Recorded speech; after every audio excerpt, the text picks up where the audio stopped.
Hello everyone. This week is about installing software on our system. For installing software, typically we will need administrator level privileges. In this video, we will see how we can become the administrator user. Note that if you are working in the university computers, you cannot try this part by yourself, since you do not have the administrator privileges in these computers. If you are working on your own computer, you will be able to follow these steps. The administrator user in Unix is called the root user. You can become root user by using the su or su command, short for switch user. When I press enter, the system asks me the password of the root user. Note that you may not have a root password yet, so maybe potentially you won't be able to complete this step. I will cut this using Ctrl D. So, when used without any arguments, su command asks for the root password and will make you the root user if you give the right password. Note that this may not work initially in your system, since you may not have set up a root password yet. We will see how to do this in a second. Note also that su command can be used for becoming other users when used with a username. For example, the command su Çelikkan is going to ask me for the password of the Çelikkan user, and if I give my own password, then this is going to make me the Çelikkan user. So from now on, I operate as the Çelikkan user in my system. Apart from using su and becoming the root user for good, you can also become root user temporarily for the duration of executing a single command by adding the command sudo before any other command. For example, sudo ls.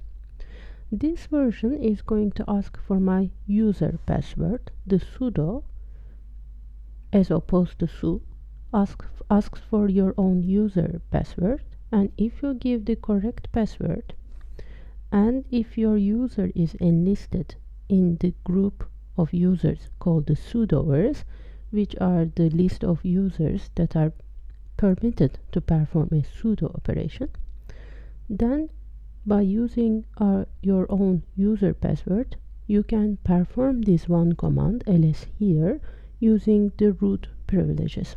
So let's see how this happens. Sudo ls asks for the password, but this is my Çelikkan user's password, so I give my own password and it performs ls using the root privileges. The precondition here is that your user must be in the sudoers group, which is the set of users which are allowed to have the root privileges in the system. As the main installing user of your system, you will by default be in this group. However, if you are working in the university computers, since your user in these computers doesn't have the administrative level privileges, you won't be able to use this sudo command. The sudo command provides us a loophole to set up a root password. Specifically, we will run this command. So, password changes the password of a user. Sudo is going to allow us to execute this command as if we are the root user. So we will be able to change the password of the root user. Let's see how this goes. When we press I will start a new shell so that you can see the entire process.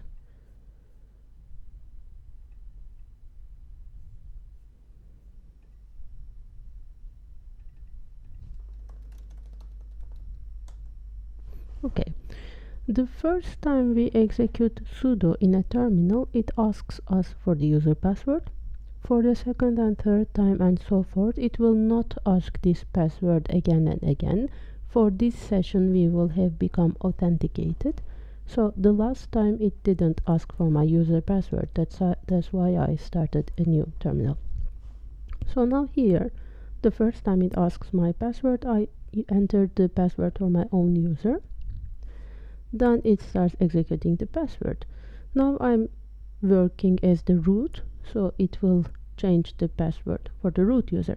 Here it allows me to enter a new password. because a root password is not set up in my system. I will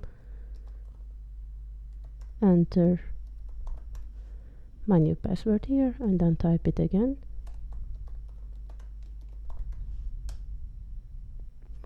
So now I have set up this new password for the root, and then I can become root using the su command by using this new password I have typed. Please make sure that you will remember this password afterwards. So now I became the root user. If I ask who am I, it will tell me I'm the root. Typically the prompt is going to change here because now the bash uses the ps1 variable for the root user. Your home directory is also going to change and will become the home directory of the root user. This is going to be different between Macs and Linuxes. You can change back to your original user in two ways. One is to use Ctrl D to terminate the current root and bash session, which is the Ctrl D here, or after the su, you can also use the su command again to go back to your original user, and then I'm again the Çelik Kan user here. If you are not going to work for a long time as root, the most common and generally more recommended way is to use the sudo shortcut to temporarily execute commands as root. This is generally easier since you can easily switch between the root user and your own user according to your need.